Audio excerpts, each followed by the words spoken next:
I'm glad you're here because it records as soon as I turn on. So when everyone watches this, it's just going to be me sitting here for like 30 seconds. I was like, hopefully Kathryn comes on really soon. So I'm glad you're here. Sure. I will not leave you stranded in Thank the you. Zoom In the Zoom abyss. feathers of Zoom or something. All right. Were you going to show a slide? Any slides, by the way? I'm assuming you were, but I'm not sure. I wasn't going to show slides. I'm going to show the handout. And I was going to show a picture of an iceberg for my story, but honestly, I couldn't find one that I loved. And then I started getting distracted by very pretty iceberg pictures all over the world. And then I just stopped looking. Are you sharing anything? I want to travel.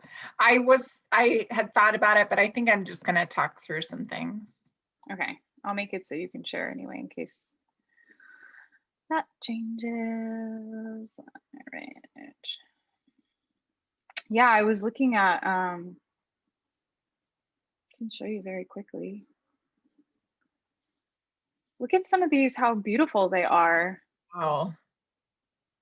Like, where do you think this is? Somewhere in Iceland or something. Yeah. I will admit my dream fantasy trip is to like go on like a paddle boat, like the kayaks or something, through the icebergs, like in the Arctic Circle. Or that sounds so terrifying, Kathryn. It does, but like I would never do it because it's too terrifying. But it is like the thing that I'm always like, oh my God, if I was the most brave and most. Oh, look, like this person. Yeah, like that. That looks like a rescue boat. See the polar bears swimming and the seals swimming. Doesn't that sound terrifyingly amazing? It does. Yeah, it does. I just started reading another survival book called Endurance. You love them. I know I do. I get so into them. But this is about a boat that sank a ways off of Antarctica, and then they this whole crew survives, and they have to like get themselves to the only like human post down in Antarctica. I haven't got very far yet. This is like your third survival book in like the short time that we've been chatting more. I feel like you're really going through all these survival books.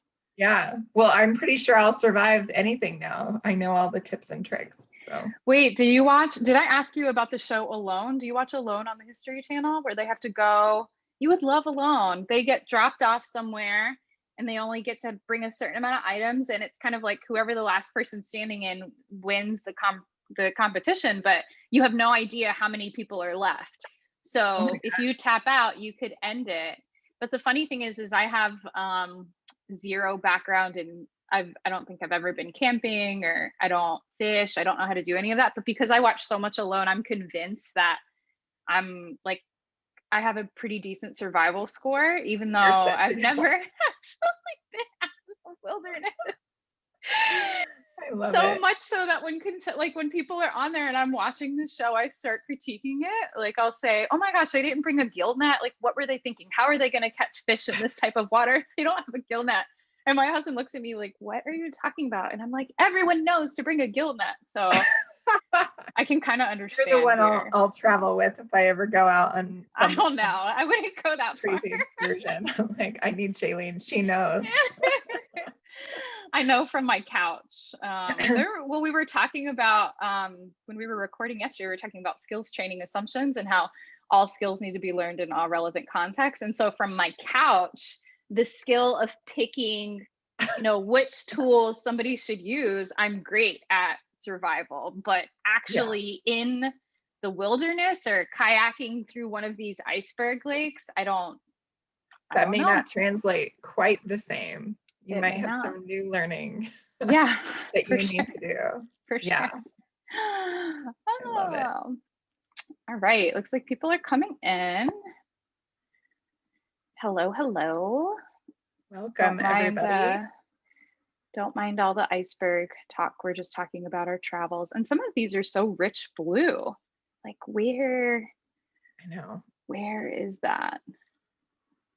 Oh, this one says Iceland. So if you've been to Iceland and you have recommendations or you have survival tips for Kathryn on her journey through the icebergs and the glaciers, let us know. Put it in the chat. My dream journey. Yeah. All right. So 2:00. So we will get started. I'm sure more people will be coming in. I'm gonna let go of the icebergs for now, and then yeah, come back to them when I'm planning that trip with you. So hello and welcome everybody to the second of a 3-part series on doing DBT and getting trained in DBT. This open house is focusing on targeting, and specifically, you know, when you have clients who have so many different things going on that as the therapist, you start to become a bit overwhelmed and a bit unsure of how to help this person. I'm sure everybody's had the moment where they're sitting in their session with somebody and they're, you know, just kind of frozen and thinking to themselves, like, am I good at this? Like, can I help this person? Should I keep being a therapist? And so we're going to talk about how DBT, specifically in the way that we target as DBT therapists, can help with that. And also what kind of outcomes to expect when you are targeting and using DBT in a comprehensive and adherent way. And then we're going to do some fun stuff at the end. We'll do a Q&A. So again, if you have questions, you can type them in the Q&A section or in the chat. Hopefully either way we'll find them. I know last time it was like a little bit of back and forth, which is fine. We're going to talk about some upcoming training opportunities that we have, and then we're going to do a giveaway at the end, which I found very exciting last time. So yeah, hopefully somebody here will leave with something exciting. Anything to add to that, Kathryn, before we get started? I don't think so. Cool. We should dive in. Yeah, let's dive in. So in my younger years, I think I was in like 3rd grade when the movie Titanic came out. Did you watch Titanic with Leo and Kate? How could you not? Multiple times. Yeah, multiple times. For sure. Same.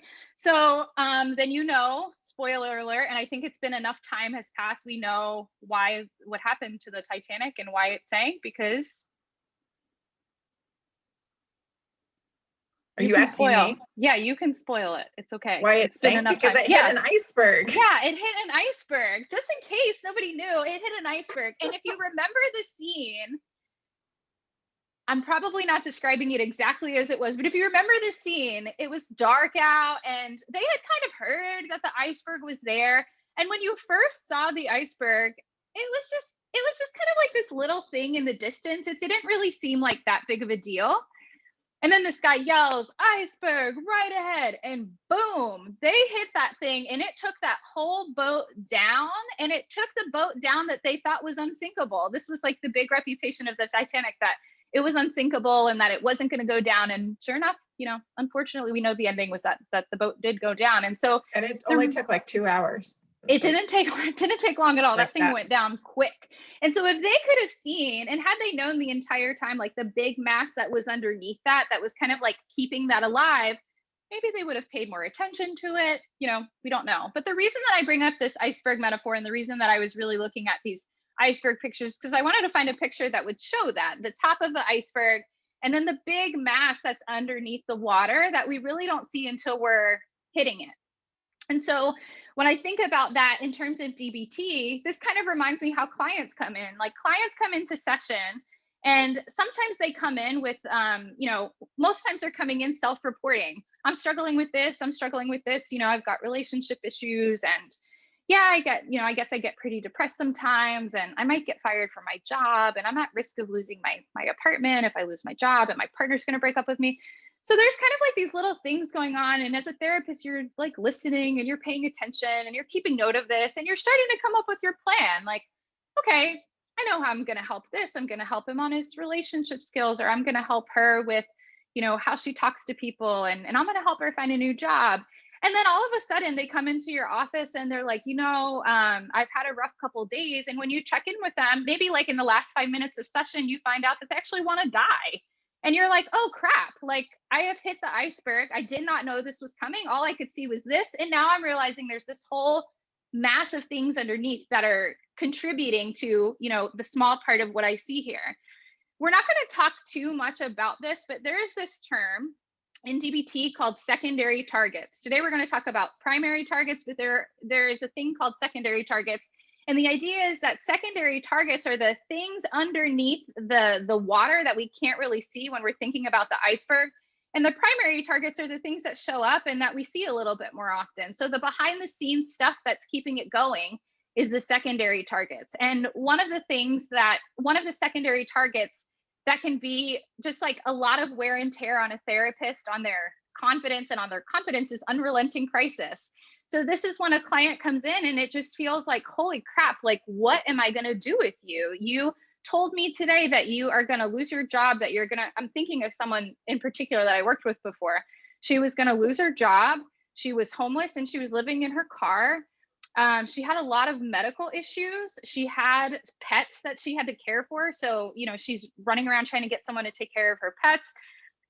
Clearly she's very depressed and she's very hopeless. And I have like 10 minutes left in session and I find out that she's also seriously considering taking her life. Like, holy crap, we have arrived, we have hit the iceberg, and we have to figure out what to do so this ship doesn't sink. And so when I am thinking about what do I do as a DBT therapist who has a client who's likely to come in with multiple problems at once, kind of take a deep breath and step back and I think, what are the targets that I have in front of me? What are the primary targets in DBT? So what are the things that when I sit back and I look at them, I decide, here's what I need to target first before anything else. Here's how I prioritize them in a way that's going to make sense and give myself and my client enough space and time to be able to work on the other things that are underneath the water and kind of keeping those primary targets alive. Am I making sense? Absolutely. Yeah. Yeah. Have you had this experience? I mean, this is hard stuff because oftentimes once you've hit it, everything is kind of going a little haywire. I mean, I just imagine like once they hit the iceberg on the Titanic, it's not like everybody got really clear at exactly what needed to happen and in what order. In fact, the opposite. Once they hit the iceberg, everybody thought, oh my God, what do we do? And then people are running around and they're not following the sort of like expected path forward or what would have been like a very organized and methodical sort of rescue plan, right? And so we are all human and we're all subject to that same old like crisis way of thinking. So when something goes awry or we get overwhelmed, instead of getting more clear and more methodical, we get less clear and more impulsive. And so we really need some additional assistance and structure, infrastructure even, to help us stay on track and know exactly where to go and what to do when crises are occurring or things are overwhelming. Yeah, I think about how so again, I don't know how real the movie was. I'm sure there was some drama added to it, but in the movie, I remember there was this specific part where they were touring the boat and they were looking at the amount of lifeboats and life jackets and things like that. And kind of saying like, hey, I don't think there's enough of this for everyone. No, it's not enough. We know it's not enough, but we're never going to need it. And so they were very calm, cool, and collected because right there in that moment, there was this strong belief that everything was going to be okay. They didn't know anything about the iceberg and there was really nothing to worry about. And even thinking about, if they had to do different drills, right? Like, okay, everybody get in line. We've all had to do this at work at some point or in school, everybody gets in line and they walk out a door and there's this plan. And the plan is all well and fine until the actual emergency happens. And when that's happening in session, not only do you have a dysregulated client in front of you, but it's really easy to become a dysregulated therapist. And instead of going with, what the plan that you had in mind, that kind of goes out the door and it's every man for themselves. You start kind of throwing out different solutions and generating problem solving that might not even be relevant or work. You might be trying to solve one problem of the entire picture, hoping that at least that's something to grab onto. And even I think as the ship was going down, some people were running for boats. Some people were playing the violin. Some people were grabbing a snack. Like there was no order as to what do we need to do first to ensure that this is going to happen as safely as possible. Obviously, again, the goal isn't for our sessions to completely tank and to have the same ending as the Titanic, but we do want to make sure that we're conceptualizing our clients' issues in a way that makes sense and that we're able to treat them. So in DBT, the way that we target these problems is through a hierarchy. And the hierarchy has different levels to help us kind of sit back and prioritize. I would say, I don't know, I think it's with some ease to just kind of sit back and say, okay, this goes here, this goes here, this goes here. And so not only during a crisis type session am I sitting there and prioritizing, but in every single session, I'm basing how the structure of my session is going to be organized in terms of what the hierarchy is in DBT. So it's always the same.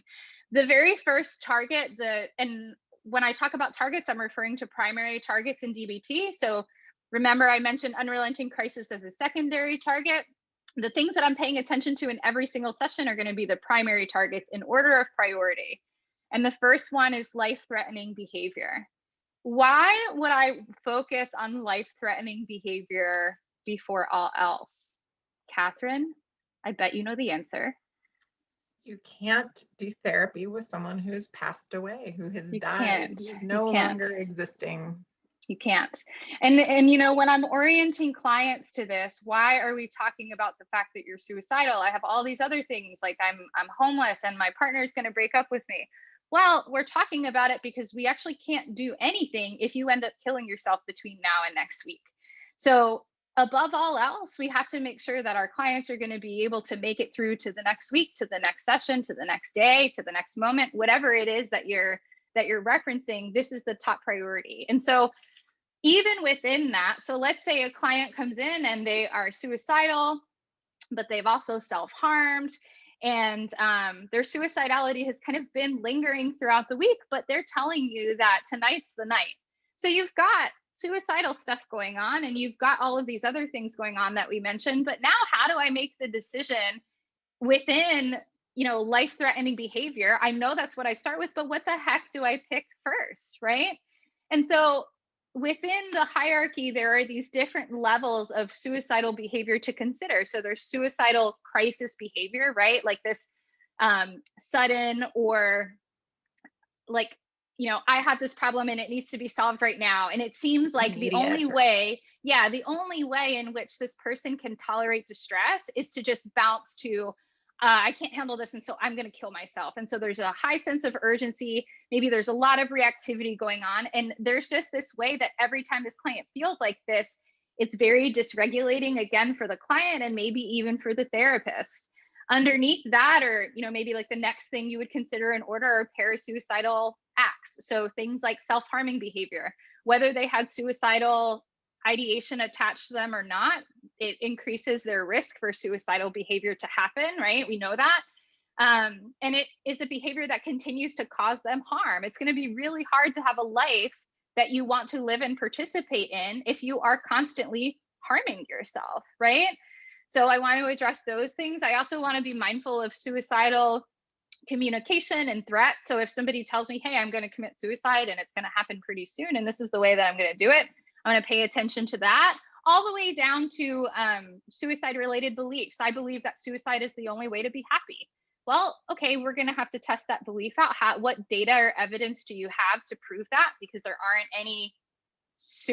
aren't any, what would we normally say to this in DBT? Probably something like, there's no dead people that we can survey and ask them, like, are you actually happier? We don't know that. So I want to test the beliefs out. And also suicide related affect. So just like the presentation and the inherent like marrying of somebody with the belief that suicide is the only way. So within life-threatening behavior, I'm kind of looking at these different things and I'm figuring out what is the highest priority right now in real time with this person. Do I need to spend more time assessing this? Do I need to spend more time kind of coming up with a solution or plan, or, you know, what skills is this person going to use in order to keep themselves safe to the next time? With all of that being said, that's all within my first target. So if the client comes in and they're not suicidal, or we're good on the plan, we can move over to the next target. Do you want to say anything about that first target before we move on, Kathryn? No, I mean, I guess I'll say one thing, which is I just feel like in the having like that kind of infrastructure, as you said, like you don't want to end up with a client who's dysregulated and then the therapist gets dysregulated because they're afraid they're scared about what could happen, or they're afraid of their own liability. Like all of those things become all like far more salient when you're sitting in the room with someone who's expressing suicidal ideation. So having that like that list overlearned in your own mind, where you don't have to sit there and like rack your brain to try to figure out like, what am I Where supposed do to I do here? go? Where do Yeah. I start? It's overlearned so that you know exactly like, is there imminent behavior? Yes. Okay, that's what I got to deal with. Okay, if there's Right. not, then is there something, that's non-suicidal but self-injurious that's happening? Okay, that's where I'm going to go. If not, and you just have it sort of overlearned. And I think that like even memorization of that, or the like,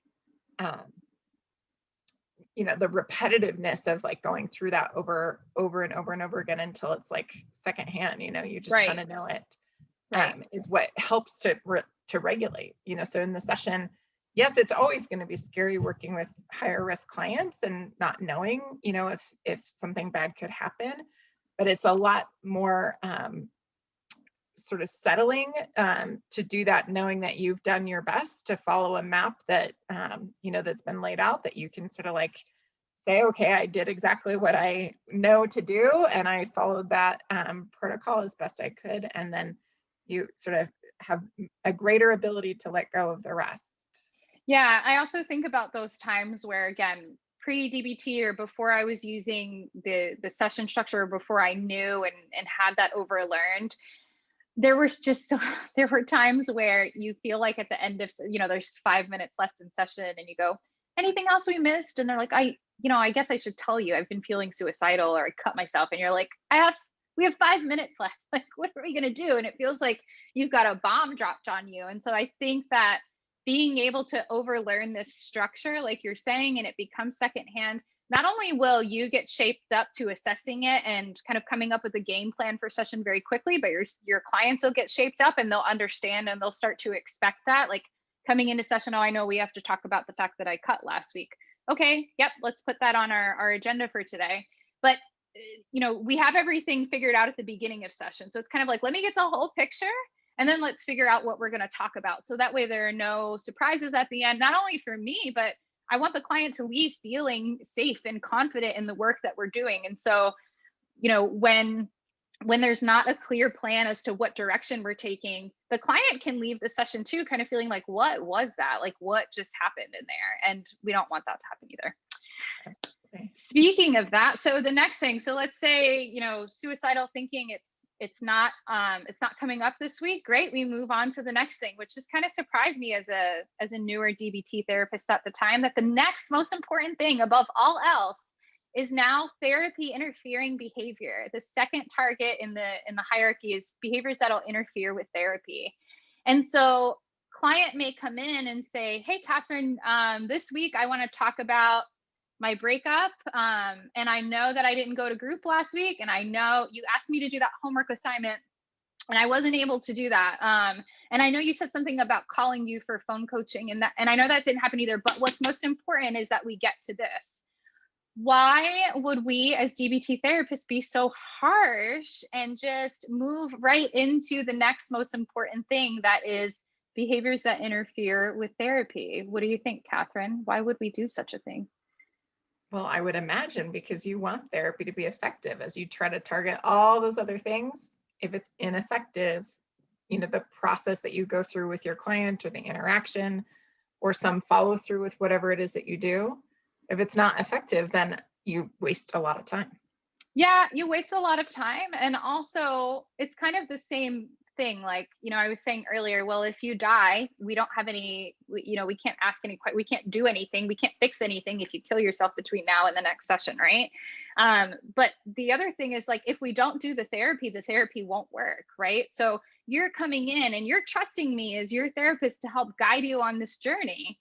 And when the guide isn't able to do the work, or to be able to, I'm thinking of you wanting to go on your iceberg journey, right? Like, you would probably need some guidance for that. You might need a tour guide or someone who's been through this trek before. And if you hop in the boat and the tour guide is kind of like, all right, you're going to need to wear these specific clothes, or you're going to get frostbite, and you need to have this very specific paddle, and you're going to need to pack snacks. And then you get in there and you're like, Oh, no, no, no. I just wear my jeans and I've got this old racket that I used one time in a kayak and it seemed to work okay. And I brought some gum. You're not going to be able to do the thing that you want this person to help go and take you through. And for me as a therapist too, this is really important because I want to make sure that clients, again, they're feeling good and confident and they feel like there's a lot of value that they're pulling from the work that we're doing. But if there are things that are getting in the way of the therapy itself happening, then I can't take you on the trip. I can't take you to see the icebergs. Like it's not going to happen. It's not going to work. And then the worst of that for me is that we spend all of this time together. You've spent money, you've spent time, and at the end of the trip, you're like, this trip kind of sucked. Like I didn't get to see the icebergs, and I was freezing the whole time, and I was starving, and I couldn't even really appreciate what I was seeing. Right. And so that's why it's very important that right under our first target of suicidal thinking and behavior and anything that's life threatening, that the next thing is anything that's interfering with therapy. And so what this could look like from the client might be that they're showing up to session late, that they are not completing assignments, that they are not in DBT, we use diary cards to track what's going on through the week. Maybe they're not completing their diary card. Maybe they didn't show up to their skills group. So all of the tools that you have to help them build a life worth living, they're actually not grabbing onto, and they're not using them to make that happen, to make the therapy work. And many times this is like not necessarily because the client doesn't feel like it. May have very good reason. Like girl who was living in her car, yeah, that's a good reason to not have your homework done. Good in the sense of I get it and it would be really, really challenging. And yet at the same time, these crises that keep coming up are kind of what keeps her in this loop and make it really difficult for her to get to the next place, right? And so what we're trying to do is to give clients some when we're treating clients with a lot of issues and when there's crisis after crisis after crisis, they have to get a moment where they can kind of stand and find their footing before they move on to the next thing, as opposed to a crisis just kind of like coming back in and knocking them down again. In DBT, when I'm orienting clients to this at the beginning and I'm saying, listen, we're going to work on life threatening behavior. We're going to work on things that interfere with therapy.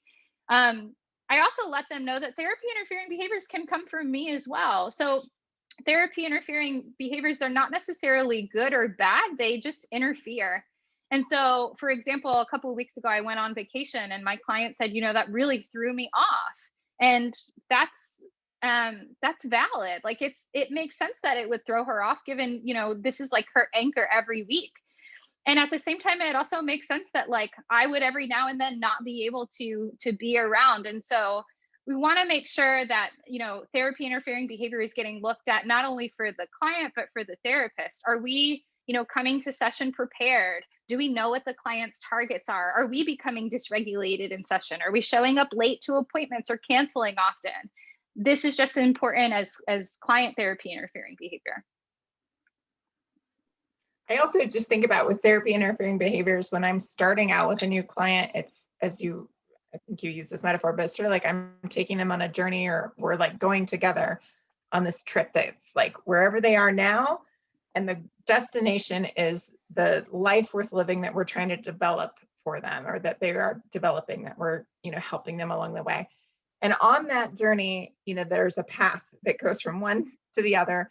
And on it is lots of little treacherous things. And I want to imagine that whatever goes on between myself and my client, that I feel aligned with them and they feel aligned with me in such a way that whatever treacherous things we encounter are upon, the journey, right? So something, major happens in their life that feels like totally overwhelming, or like you said, they lose a job or they lose a loved one or something like that, that the way we're interacting is still sustainable through all of that. And sometimes you don't know what's going to be, what treacherous things you're going to find along the way, or what problems you might encounter. Some of them you will know ahead of time and some you won't. So it's really important that you're really like constantly working on and paying attention to how you work together, how motivated you're feeling as a therapist and how motivated they're feeling as a client, and paying attention to the limitations that you both have, sort of like maintaining a really high level of commitment and motivation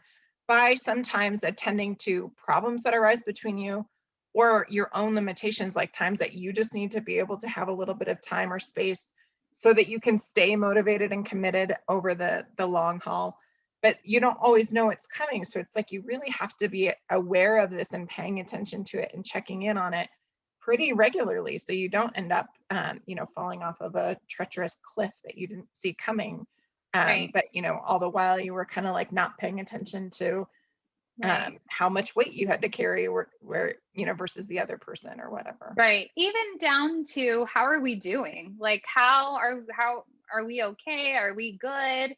The last session, the way that it ended, I didn't really like how that felt. And I want to check in on the relationship and just make sure, like, partner to partner here on this journey.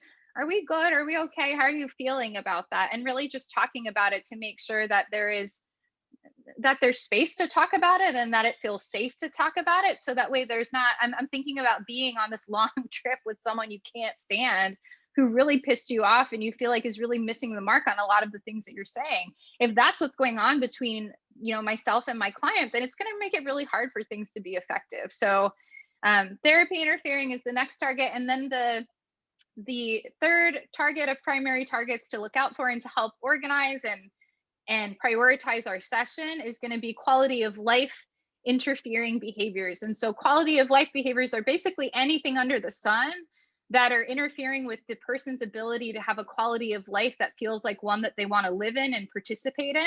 That's not life threatening, then that's not therapy interfering. So that generally looks like relationship issues and depression and substance use and eating disorder. And with even in that, there has to be, again, like a subset hierarchy of what's the most imminent or important thing to address. So I might think about what's the most imminent or urgent in terms of time. Like, are any of these issues time sensitive, like housing? If you're going to get kicked out of your house tonight, then that's going to be probably at the top of the list over getting into an argument with somebody last night, but not necessarily, right? Like, we always have to be stepping back and considering what the function of the behavior is that's there.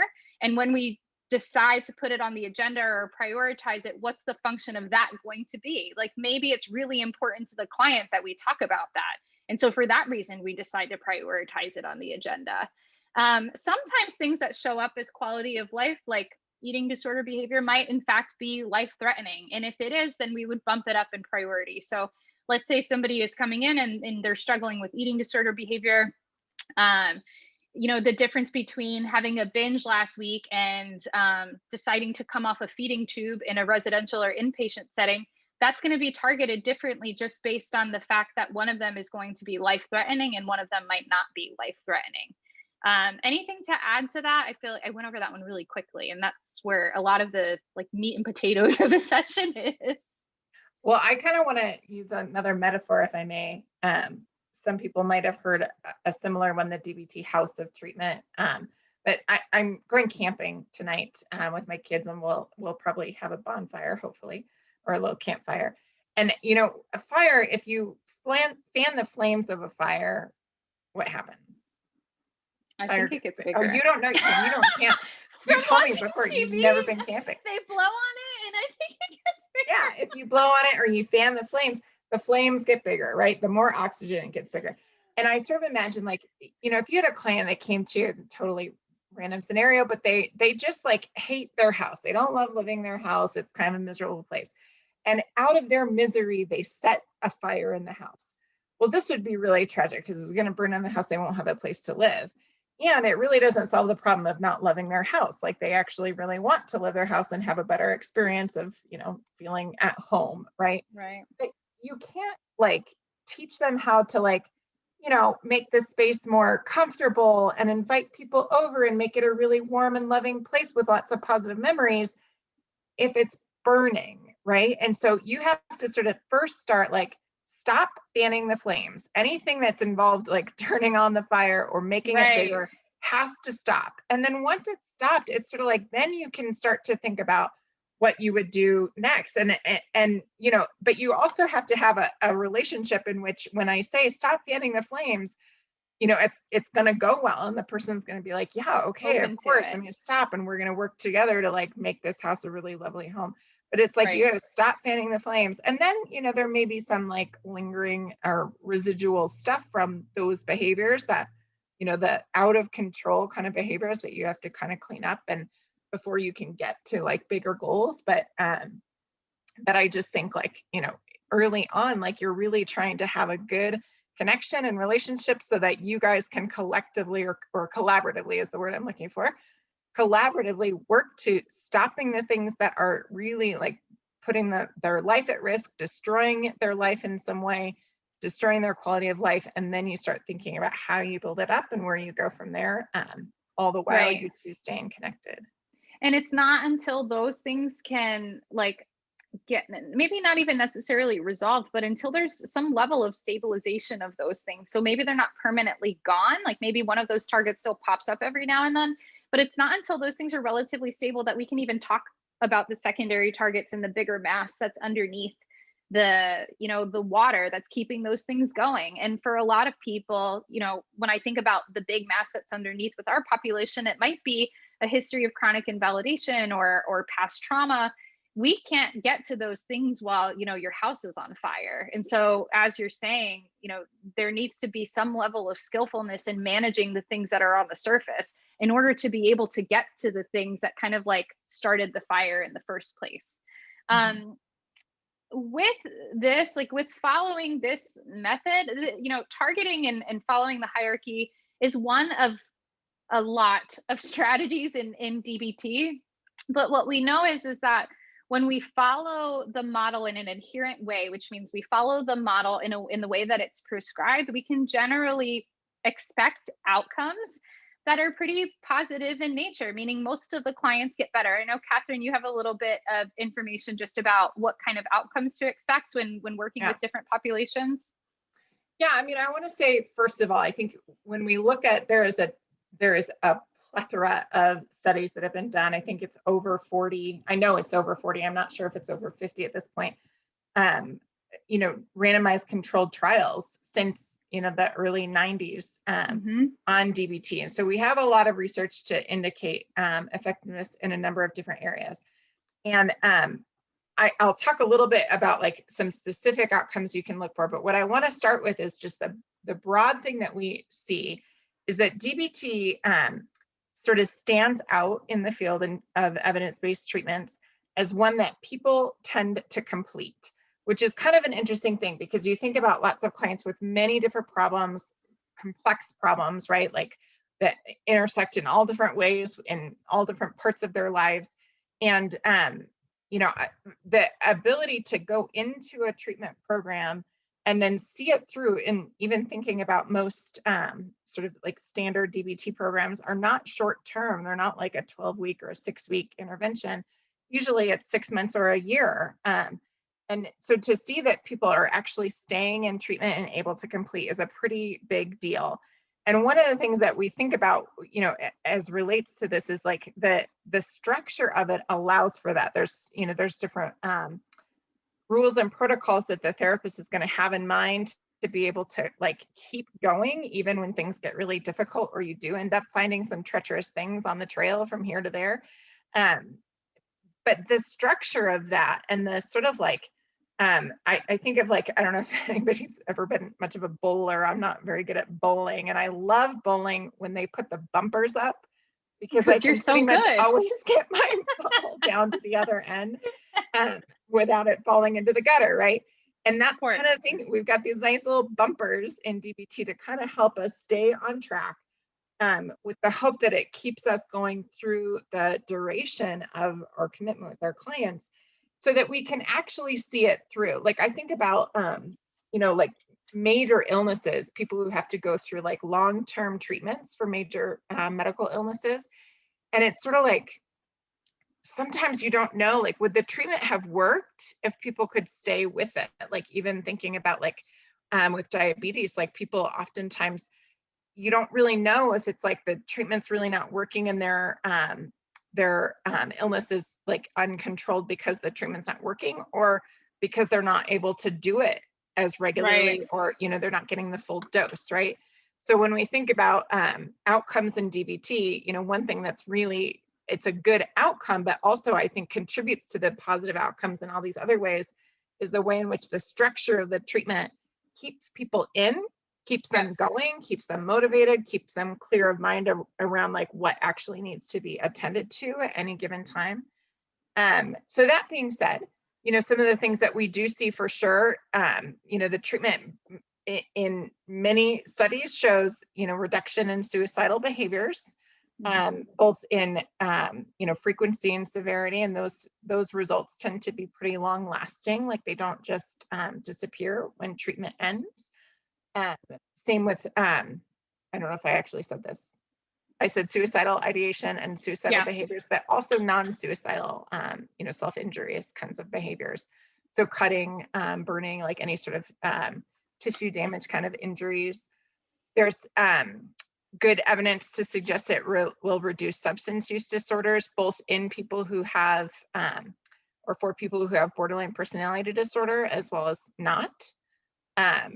Even borderline personality disorder is another one. We're going to see reduction in the symptoms and the behavior patterns associated with BPD, to the degree even that people often come into DBT being diagnosed with borderline personality disorder and can leave DBT not meeting criteria for that diagnosis, which is, of course, that is my favorite thing ever.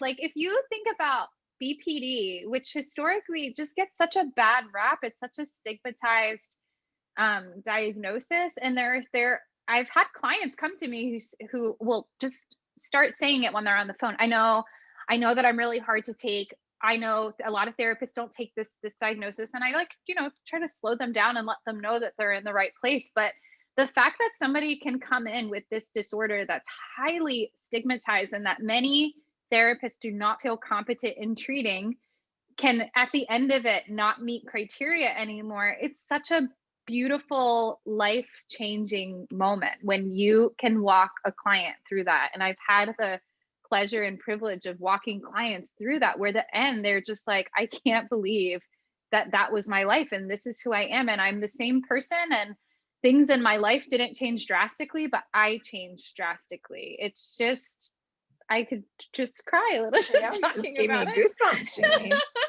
And I do also feel like this is the like bumpers right on the lane. It's like a lot of people, I think, when they come and they are saying like, I know I'm a lot, I know, other therapists won't take me, or they've fired me or something. All of those things, like those came from somewhere, like somewhere along the way, they're going to treatment and they're getting these messages that I don't think were, ill-intended, probably, I hope, by their previous therapists, or ill-intended by whoever might have been working with them in whatever setting.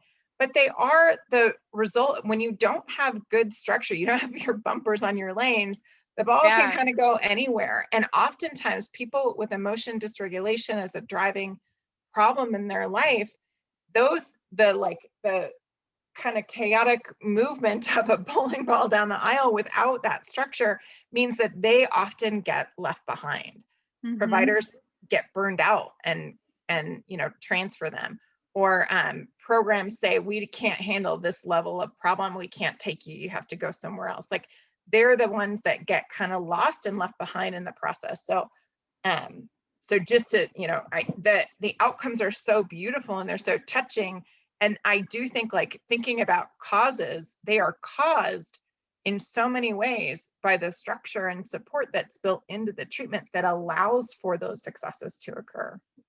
Yeah, I just want to highlight too, I'm sure there are therapists or, professionals who are attending this who maybe do treat BPD, who maybe don't treat BPD, but I also think I'm very much a supporter of like DBT for everybody. That doesn't mean that everybody needs comprehensive and full DBT. And when we're talking about treating BPD and severe emotion dysregulation and suicidal behaviors and all of those things, yes, comprehensive DBT, that's generally that's what that person's going to need. But there's also so much rich material that can be applied to clinicians who are not treating BPD, just in terms of you are treating somebody who needs help in some way with something, and they are a human with behaviors. And as a behavioral therapy, there is so much wisdom that is learned through doing DBT and being able to reach into this big basket of strategies and interventions to be able to say, like, I need to help this person analyze and understand their behavior more, or this person needs skills training specifically from emotion dysregulation. And so even though not everyone would need comprehensive DBT, everybody could use some DBT in some way, shape, or form. And myself included, Kathryn included, like, we practice skills as we teach them. And that's just kind of the DBT way. Anything else about outcomes from you, Kathryn, before we turn it over? I mean, there's so much information about what kinds of outcomes we can see. I think I would just say very broadly, like, we're going to see pretty quickly, usually within the first couple months of treatment of a comprehensive program, reduction, if not elimination, of suicidal and self-harming, like those life-threatening behaviors. We're going to hopefully be seeing lower use of hospitals or emergency services. Yes, that's another big one. Lower costs of treatment overall. We're going to see hopefully decreases in things like outbursts of anger, or sort of rage, those sorts of things. And then, of course, like all the other sort of behavioral discontrol stuff, like substance use disorders, eating disorders. Eating disorders is a little tricky, I'd say, primarily like with binge eating. Right.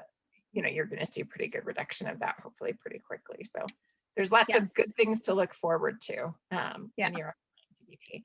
And, Shaelene, I'm just noticing you and I are kind of like, those little wind up toys, you like crank them and then you set them loose and they just kind of go wild. I feel like here we are. We were going to try to turn to Q&A a little earlier, but now it's time. And because we got so wound up. Have there been any, if people have questions or thoughts that you want us to reflect on or want to share, go ahead and type them into the chat right now. I will say go ahead.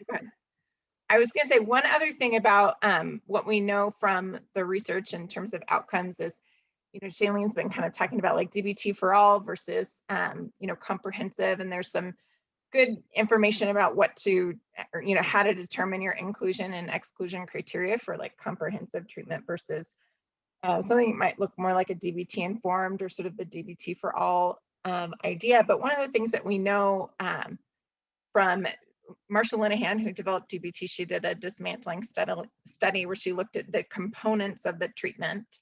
And if you're not sure what those components are, keep coming back because we'll talk about them in future trainings, and would love to, give you lots of information about that.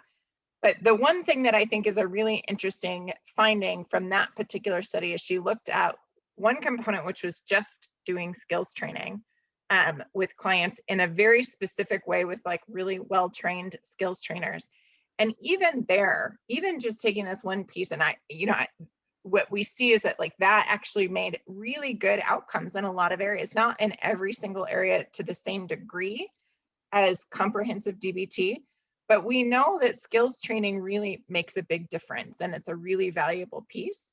And we also know that sort of skills training that's not as intentional or as mindful in terms of like the way the therapist goes about teaching it, like when they're kind of teaching it as a side note, as opposed to like a main mode of treatment, is not quite as good at outcomes. So I just want to have people be thinking about like, how do you decide what to prioritize in your own training and how you proceed?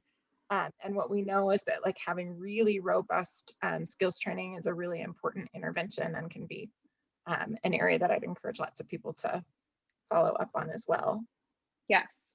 I wanted to share this handout that I'm gonna be putting in the chat, and everyone who's here will get this emailed to them as well. Something to use in your individual sessions. Can you see this, the handout? Yep. Okay. Yep. So something to use in your individual sessions and just kind of to remind you of where to look and what order to go in when you have a client who maybe they have BPD and they could use DBT, or maybe you're doing DBT already. I still find myself just needing to like write it down and go back to basics. And maybe you don't. Maybe this is the first time you're hearing about primary targets, and you find that you do have sessions that do have a lot of different content coming up. Here's a handout that you can use just to help organize your thoughts. So, is there any life threatening behavior? And it's going in order of priority. Are there any behaviors that are interfering with therapy that we need to address? And what are the quality of life interfering behaviors? And of those, which are the most important or urgent that we need to target right now? Is the client that I'm working with committed to decreasing these targets? Because if the behaviors are showing up, but they never agreed to stop them, then that's probably the, the place to start. What interferes with that commitment and what strengthens it? What reasons do they have that you want to keep reminding yourself or the client of to keep coming back to, so they continue to have willingness even when it's really hard to target these behaviors? And what is the thing that you're targeting right now? Like right now, going into this session, how do you want to set things up to start? Where do you want to go in terms of your agenda? What's the main, what's at the top of the list? And, at what point do you want to reevaluate? You might reevaluate every week. This might be the template that you use going into sessions, or you might decide to reevaluate on a formal basis, like once a month. But I will put that in the chat and send that out to everyone. Do you want to go to some of the questions, Kathryn? Yeah, I'm happy to. So one question came in about responding to, Shaelene was mentioning the possibility of a client coming to the very end of the session and then disclosing, immediate suicidal ideation. So a couple of things I'll say about this. First of all, within, when we're thinking about using that hierarchy of targets, because the imminent or immediate suicidal ideation or suicidal behaviors is always our highest priority, that means that when we're starting out the session, not only, on a diary card, which is a typical, a part of the structure of a DBT program is people completing diary cards. So I would be reviewing their suicidal ideation as it's been reported on that card throughout the week. But then at the beginning of my session, I'm also going to be asking 3 questions, or I guess 4 questions. So right now, coming into the session, how would you rate your suicidal ideation? Right now, coming into session, how would you rate urges to harm yourself? Right. Coming into session, how would you rate urges to use substances? And then how would you rate urges to quit therapy? So I know, because I'm directly asking them at the very beginning what's happening right there and getting those ratings. So I know if I have to target them right then. Now, that being said, we all know that there's just no foolproof plan, right? So I can ask those questions and they say, no, zeros all across. And we talk about all this other stuff. And then right at the end of the session, they could still say, and by the way, I'm having all these thoughts about suicide. And it could be that they came up in the session, they weren't there at the beginning and they just arrived in some way. Or it could be that they were there and for whatever reason weren't disclosed in that as I'm asking at the beginning of the session. And so, the question is like, how would you handle that? How would you address it? And a couple things I'd say. First of all, part of the bumpers that keep us, very structured in DBT is that there are specific protocols for this sort of thing. So there's a whole set of, imminent risk sort of crisis or suicidal behavior in session protocols that we don't have time to go over here today. But depending on the pattern of this behavior and how many times I've assessed it, what I know about it, I may end up using that protocol right there. I may have, other approaches depending on the client and how often this happens and what I know about that behavior with them. So it's somewhat variable, how you would address it right at the end. But just to say, you would probably be using a suicide risk assessment protocol right there. And then the other question was about, so the comment is that it's a challenge to get clients, those probably who do have borderline personality disorder, to sort of like stay in this process. It's a hard process to stay in. And sometimes there might be some internal sort of like dilemma that they might have around their own diagnosis, like not sure that they believe it or not wanting to have it, not accepting that, in some way. And, what I would just say is that another structure in the treatment that helps it be so successful is that you start out in what's called the pre-treatment stage of treatment. That's usually, approximately 4 sessions long. And in that period, like both validation, but then also psychoeducation, not just about borderline personality disorder, but all the things that are outcomes of emotion dysregulation and the ways in which it can be so difficult to live with for the person personally, so that you have an opportunity to actually to validate the struggle and to have the person have the experience of being seen and understood, and really believing, being able to believe, sort of like being able to let go enough that they can sort of be on it with you and see that, like, oh, there is hope. And there's a lot of, discussion of some of the research that I've referenced here today. Not, I mean, I didn't reference specifically, but like I'd be talking some of the general things with them, and potentially even more specific, studies, if that's helpful to them, to be able to see like, oh, there's a path forward. It's okay. I can actually like sort of relax into, knowing that the process here in this treatment program is, is hopeful and can lead to good things for me. So I think that that period is like, cannot be over, stated how important it is to get a lot of validation and helping, the client really see that you know where they are and you know how to what the path might look like to help them through that.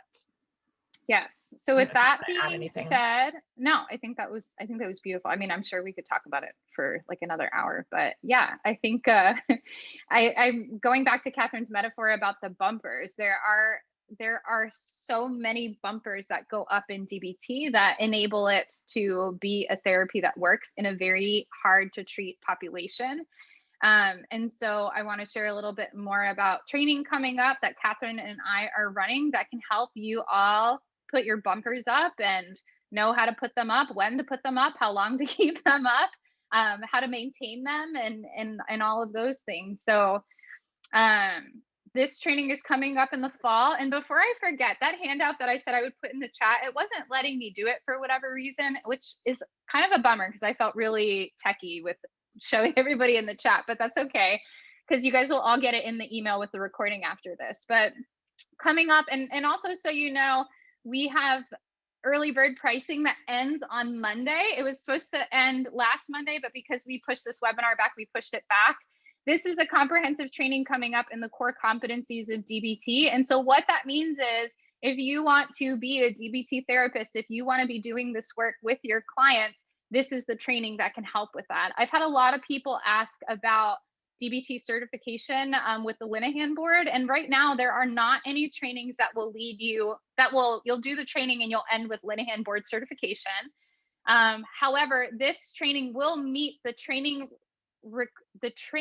requirement criteria for that. It's a 40-hour training. It's broken up into 2 components, and we're thinking about how everyone is tired of being on Zoom. So we broke it up not only into 2 components, but you won't sit for more than 4 hours at a time. So it's 2 sections, 4 days, 12 to 4:15 Eastern time, and we'll have a short break on each of those days. It's $9.99 only through Monday. So ignore this date. You can sign up here on our website. I will put the website in the chat, and it'll go in through an email as well. There are CEs available.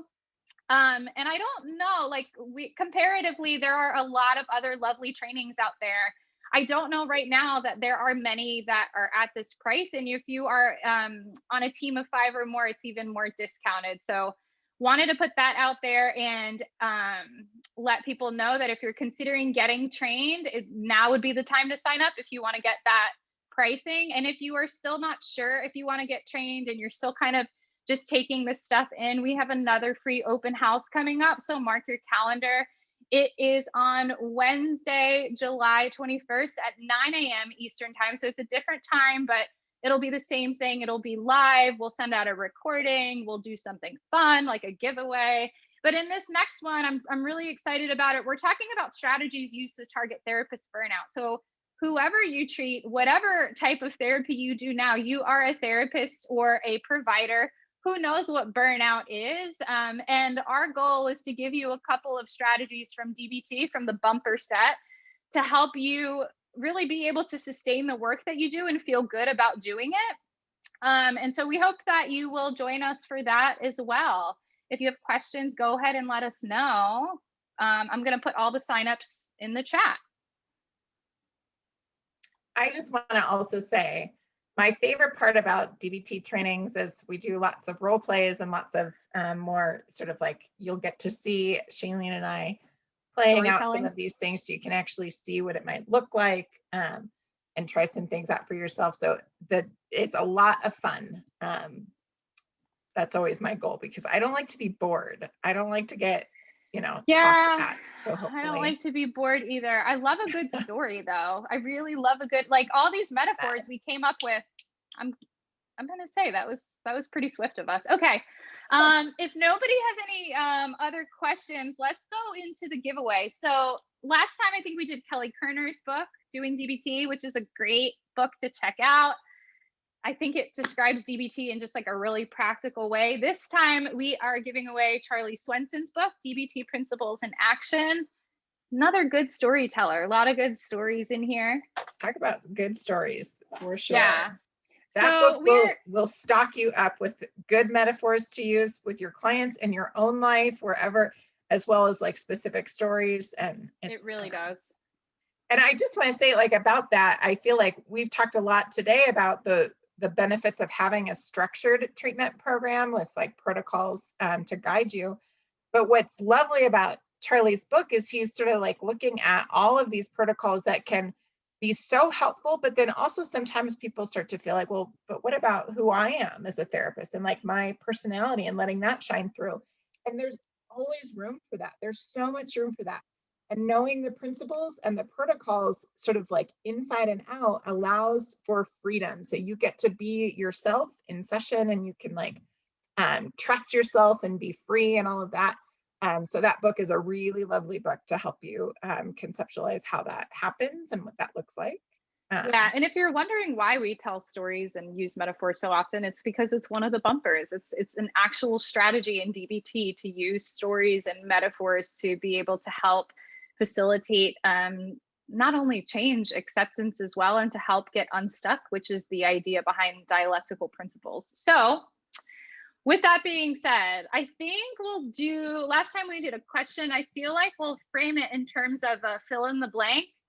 So stretch your fingers out, get them ready, because the first person to type in the answer will win the book. Yeah, in the chat box. Okay, so fill in the blank. Unrelenting. Oh, go ahead. What are you going to say? Go. Unrelenting crisis is known as a blank target in DBT. Oh my gosh, Sarah, geez. Wait, hold on. There's lots of people answering it correctly. Sarah, yeah. Yeah, sorry, last time it happened so quick. I called somebody who didn't win, and then I felt really sad about that. That was really great, guys. I said that in the beginning. Yay, Sarah. Sarah, send me. Yeah. I'll get her email address. Okay, perfect. We'll put your email out and we'll contact you to get your address and everything. Thank you all for attending. We really hope to see you at the starter pack training. It's going to be chock full of good stuff. Kathryn and I have been spending a lot of time together recording content for how to run groups. We're talking about bonus content and, of course, all of the live teaching to make sure that you are well ready and seasoned to go out there and to be doing DBT and to really be contributing to this, like, such a positive and powerful force in the world that is DBT treatment. So we hope to see you there. Sign up by Monday. And either way, sign up and share. Let people know that this next open house coming up is free. We want to share the strategies to target burnout with all of you, because the happier all of the therapists in the world are, oh my gosh, like what a better place to live in, right? Like it can be a better world for all. So hope to see you all there. And thanks for coming today. Thanks all. This was really fun. We Take hope good to care, see you everyone. all soon. Bye-bye. Bye.